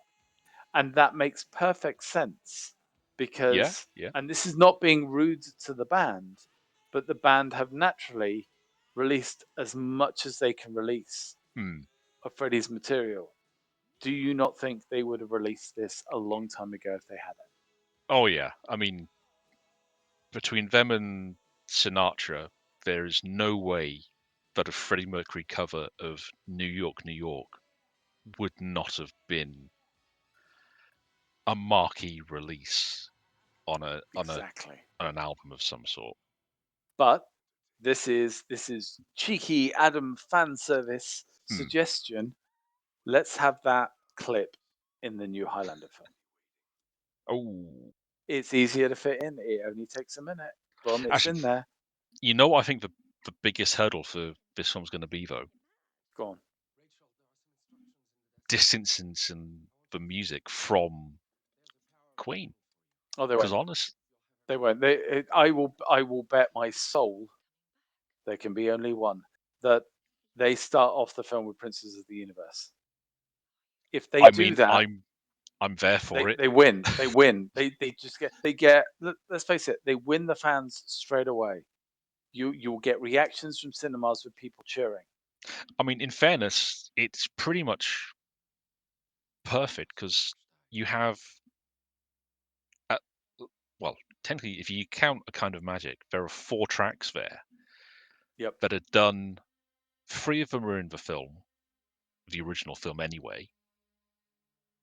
You can work with those to fit them in. It it's kind of perfect. And if they went to the band and said, "Look, we just want to use your music again for this film, for this remake. Yep. We can't picture of anyone else." You see, when you said about challenges to the film, I thought one challenge might be that because Queen is this legacy act now, Mm, and that they have this sort of extra prestige because of time has passed. As time mm. goes on, things get tougher. I wonder if the Queen estate won't try and make an awful lot of money over the use of their tracks, It's and possible. that might be a challenge for them. Yeah, yeah. That's a real possibility. I mean, it's tough because I think it kind of depends on how, because Brian and I always forget his surname, the drummer Roger, not the bass player Roger, who's kind of stepped away from things. Roger Taylor. Yeah, Roger Taylor. I think it My kind of my depends. goodness, I got a name right in one of these recordings. I think it kind of depends on how their feeling is. Do they think it would be a case of get as much as they can, or would they be looking to say, look, this film and our work on it meant a lot to us. Clearly, it Yeah. had impact on Brian May because he wrote "Who Wants to Live Forever" Mm. pretty much on. Wasn't asked to; he just did it, and they put it in the film because it was so damn good. Um, it's an interesting one. We won't really know until we see the finished product, I suppose, or until it's well into production. But yeah, it I'm raises questions. I'm genuinely shocked. I just whilst you were doing that, I just had a quick look at Sheila Gish's IMDb Hmm. because Rachel is such an interesting character, Yeah. and I didn't realize the actress in real life was married to Dennis Lawson Oh, of really? Wedge Antilles fame. The Star Wars connections in this film are crazy. That's very This cool. this Silver Cup sign is quite a prominent one in New York. I believe it's in New York. Hmm. It's certainly a famous sign that has been used Yeah. in more than a few films, I believe. Yeah. It's in. I mean, when I was doing a little bit of reading before we went live on this, I hadn't realised that originally they wanted to try and film this fight at the Statue of Liberty, Wow. and then there was another location they thought about, but they couldn't really make it work. So then they opted for this, and Okay. it it it actually I can't see really anything else working as well as this. To be fair, Yeah. and I love how suddenly they've added water as an element, and they both just adapt to it totally. It's And they're both. Yeah. The water is barely knee high, and both of them somehow manage to sink below the surface. Yeah, It is stuff like this is really really nice, and again, it's beautiful, big stuff, big blockbuster stuff. You can see the money on the screen, which yeah. again surprises me. Why it feels like they shot a lot of this movie, and then maybe for some reason they just ran out of cash or time, or the second unit just wasn't given anything. That'd probably be my guess, but they put the money, as much of it, in the quiche scenes as they Yeah, could. yeah, And then everything else they kind of, I don't want to say made do, but they, they got by. yeah. You're not going to come out of this film going, God, those police interrogation scenes were really something. Hmm. It's like, no, no, you're thinking about the sword fights. And that's it. The heroine is a nice example though, where the heroine doesn't actually get rescued. She just has to deal with it herself. Yeah, that is kind of nice that she does basically get herself untangled, and I mean, it helps that he's basically providing the distraction for her, but yeah. I just realized as well that they did show a little bit just after they land of the water cascading down the outside of the Hmm. building. So you do know where that water goes. Yeah. Not that it does, because now that they're in this lovely watered down warehouse, the film can do the thing that it likes doing the most, which is putting the camera on a dolly and running around the floor Oh and just yes. having a hell of a time. Yeah. I can't imagine what this must have been like on set to shoot, but Oof. It must have been a challenge because you can't, if you're in a close up, you can light them correctly. The further you hmm, get away, the more you have to. I mean, you've got spotlights on them there, so the spotlights are from a distance, hmm, and they're trying to do as much as possible. yeah. It's nice. It's a credit to the actors that you can tell it's them most of the time, Hmm, and they clearly had more safety awareness than they did on the second film, and that's something I should say as well. You mentioned Bob Anderson. So hmm, Bob Anderson is somebody that is very much involved in sword fighting. He's a legend, a genuine legend in film, and you wouldn't have had any concerns with safety and swords on this film. The sequel did not have Bob Anderson, which is why I believe it was Ironside lost the end of a finger and had a sword chipped, and he had a tooth chipped, and Lambert also had numerous injuries because they were swinging around these heavy swords and they weren't stunt swords, and they had clearly less in the way of protective staff to look after them. So lots of oh stuff man. going on here. A very nice touch though with the idea that the Kurgan, when he's injured, his eyes completely darken. Hmm. Again, do you think that's just a they really want to drive it home that he's a bad guy? I think it's a bit of, this is probably one of the first times in years, if not centuries, he's been wounded this badly, It's and almost it's like a kind of, thrill for him. yeah,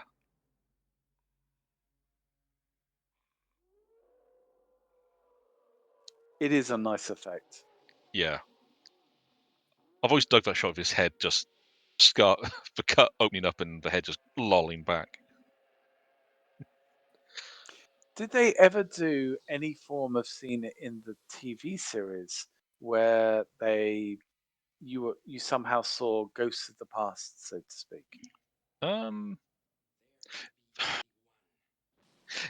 it's weird because I know in the start of the final season, well, and the end of the season prior, because they were kind of a bit of a linked two-parter. Hmm. They had some material where there was I can't remember, was it actually a demon or was it just an immortal who made out he was a demon? But he could kind of like adopt the shapes of other people, Okay. and at one point he starts adopting the faces of people that Max killed. That makes sense. But I'm trying to think now, actually. I just realized the guy who animated this, did he animate the Queen It's a Kind of Magic music video? I'd be Because surprised that if he had a lot of didn't. stylizing. Yeah. Hmm. Now let's whilst this horrible wire work goes on, which is infamous, very briefly, and because we only have a short amount of time, can you briefly summarize what happened with the second film? And just in general with audiences and the series as a whole, because I suppose we have to talk about it at some point. Do you mean for plot or just? Just how it all played out in terms of the production. Well, Highlander 2, honestly,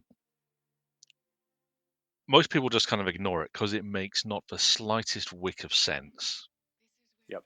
in the context of the Highlander films. Because it makes choices that narratively that just ignore beats of important beats of this film. Uh, but to my understanding, it was, like I said, almost the budget was, yeah, what budget? The Okay. producers were very hands-on. Yep. And I know Mr. Gruff recommended the Renegade cut, which I keep meaning to try myself, to be fair. I'd never got around to it. I must amend that. But it's an alternate cut of Highlander 2 that I think Russell Mulcahy had much tighter hand in. And by all accounts, it's just a better film. Still not He perfect. 'Cause was it's, he was booted from the film anyway, so he didn't have a mm, say in the original cut, which I think says a lot. mm. Yeah, it's Would it be fair to say that it was just an utter disaster of a film? The writing, absolutely. they finished this film in such a way that it has a solid ending, everyone's happy. Yeah. If they'd wanted to do a Highlander 2, they should have allowed it in the first film, which I know we would call that sequel baiting nowadays. Mm, But the whole deal with such a universe is that if the script was that good, people would notice, right, this has got the potential to be more than one film.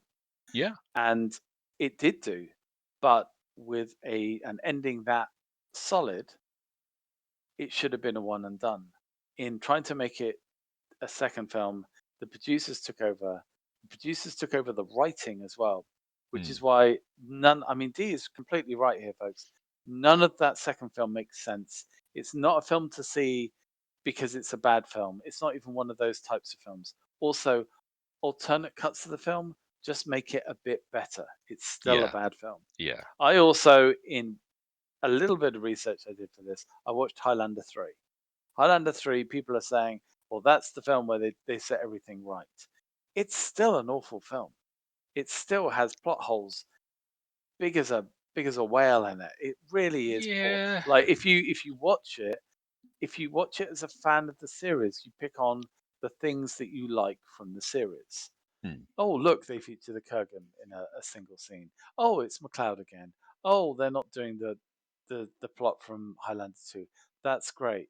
But it's still a mess. And it's still because producers and other people have interfered in the process.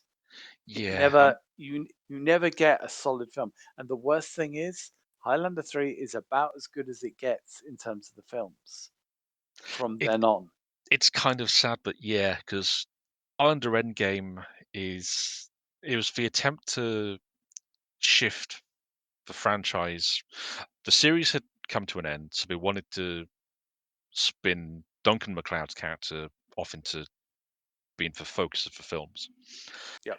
And it's, I mean, for doing it as a crossover film, and really only the second time these two characters have shared screen time, although the, there's stuff that Endgame I like, but then it does other stuff that you just want to.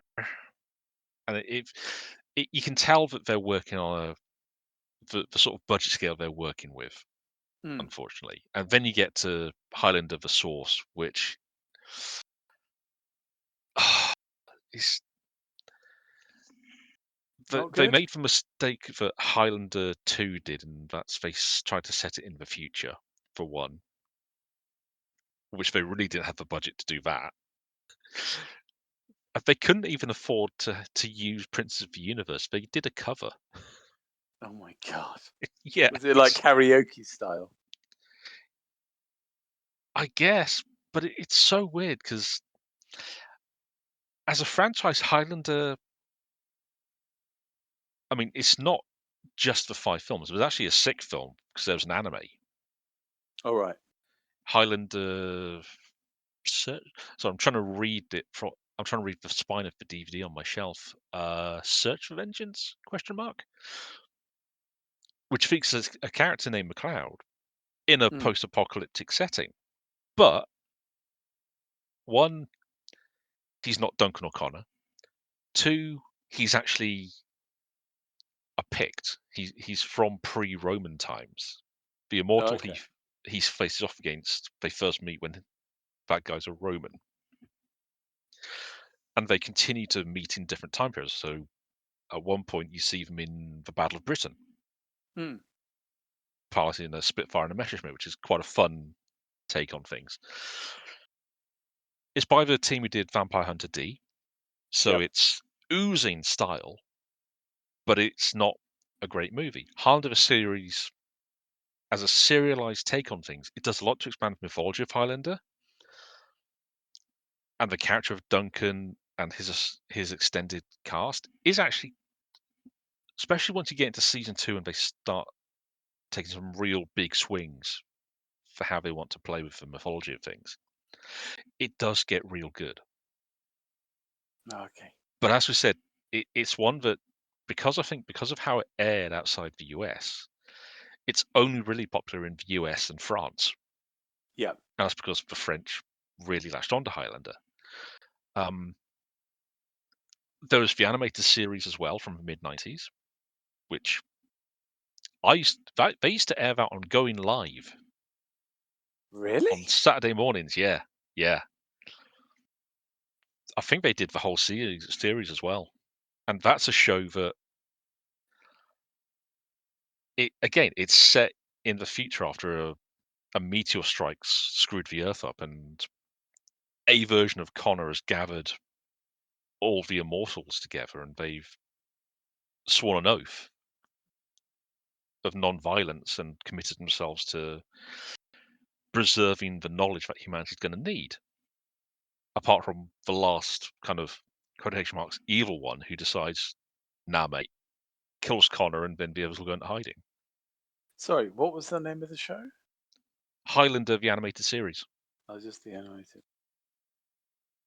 Yeah, Wow, I need. I'll definitely. I'll have a look at that. but I was going to say I'll definitely check it out, but I'm a little bit shattered from the last week. yeah, give it some time and just give a couple episodes a go, because you'll be stunned at what they managed to do in a. Um, I should say the version that aired on Going Live, I don't think it was edited in any way, Oh and wow. and Okay. fundamentally, they do not change how the immortals can die. It's still Ooh. by beheading, and there is at least one episode where they make it very clear the bad guy has decapitated an immortal. Wow. Yeah,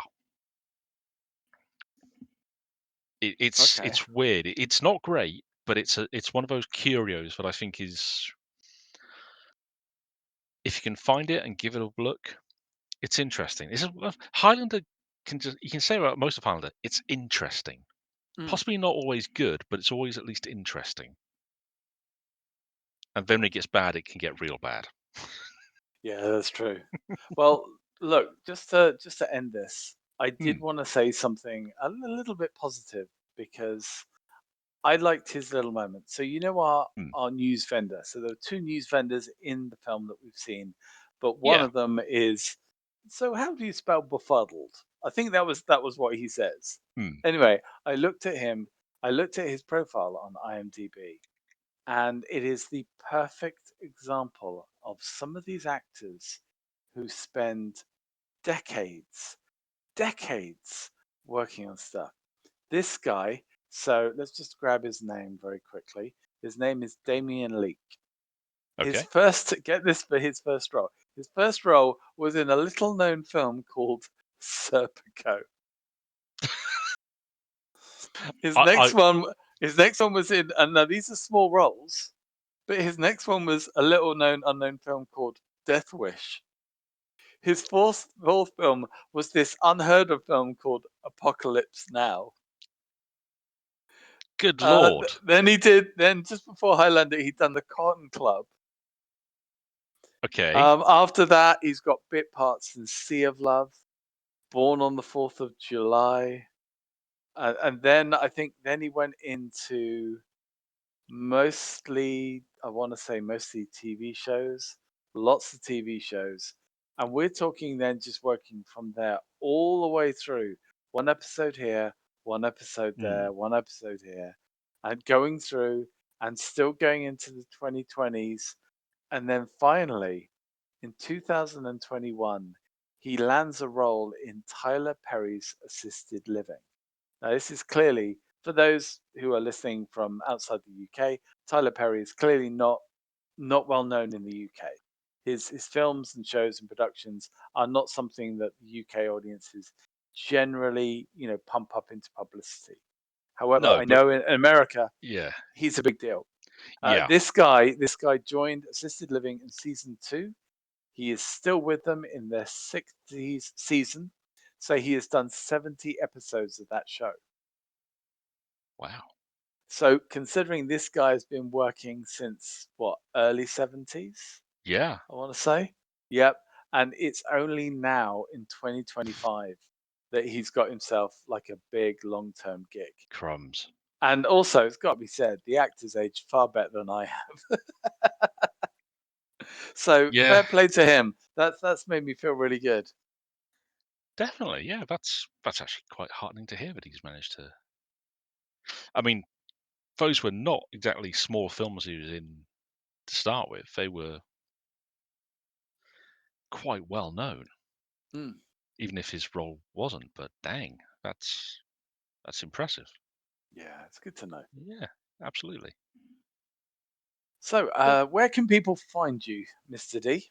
oh, I'm on all the socials as David Kelly. I'm a contributor to UKAnime.net. I've just my most recent review for them has been of the Gundam Death Scythe Hell model kit, which I don't think it's up yet, but it should be soon, hopefully. And then I contribute to the Fluff and Hammer as Mr. Gruff's regular sidekick on the Deeper Dive show. Then here with yourself on Fluffenbusters. And Cool. that's kind of me. And yourself, As sir. as as for me, I think I'm only available on Instagram. I'm not really doing much anywhere else in the weird social media space, but I am AD8M White. This I've got to say, D as well. This you might not know this, but this might be the first show that we actually put up on Spotify as well. Oh, So if there is anyone listening from Spotify, how on earth have you lasted this long? indeed. But I was going to say Oof. there's so many things that we didn't mention about this film Oh, and God, the yeah. second film. Like we didn't even talk about the the comical sex scene that happens in the second film. And Yeah. I have thought about if at some point we do some Fluff and Busters about some really bad films, would people allow us to Oh. basically take the mick? We might have to do something. It's something along the lines of hate watching. Hmm. But But if anyone is brave enough to actually contact us about a positive thing and just give us some feedback, then please let us know if you really want to see us go through that torture. I mean, My thing is I try really hard not to be negative about This anything is in true. general. As I try to be honest in my criticism, but I also try to take the view that people have worked hard on something, so I want to give it Yes. a fair shake. Yeah, and crew on film sets, crew work hard. Hmm. I've been that person. You're talking to somebody that, although never credited, I did work on Pluto Nash. So I've got experience of working on bad films and people knowing that they're bad films when they're working on them. But at the end of the Fair. day, people still put their time and effort into them. Hmm. And when you have someone like Christophe Lambert, who is famously one of those actors that does look after the crew, you Hmm. feel bad for them when they're in something that doesn't shine a light on how good they are as a person as well as a great actor. So I'm, I mean, there's something to be said for you can take the mick out of something, but at the same time, you can also kind of that's also a good way to bring something to a property to people's attention yeah, that they may not have considered before taking a look at. So I would certainly be game for looking. I mean, it's not like we haven't watched any films that are objectively bad films. Just in over fact, the over. I think at some point I still need to see if I can figure out and salvage what's it, Ultramarine. Yeah, and we did Mutant Chronicles, neither of which are exactly stellar films, but they had, they certainly provided us a lot of material to talk about. Yeah. Okay. Well, we'll see if we might do something along those lines. But It I could be think, interesting. but for the moment, we'll leave you. At least for this evening, there can be only one. Thank goodness. Absolutely. Folks, thank you so much for sticking with us through this. If you subscribed, that's terribly appreciated. Yes. Don't worry. We won't flood you with stuff.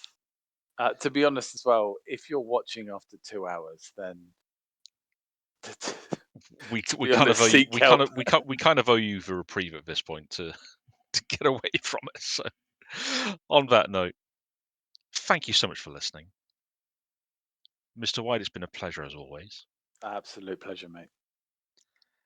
And we'll speak to you all again next time. Bye bye. Bye bye.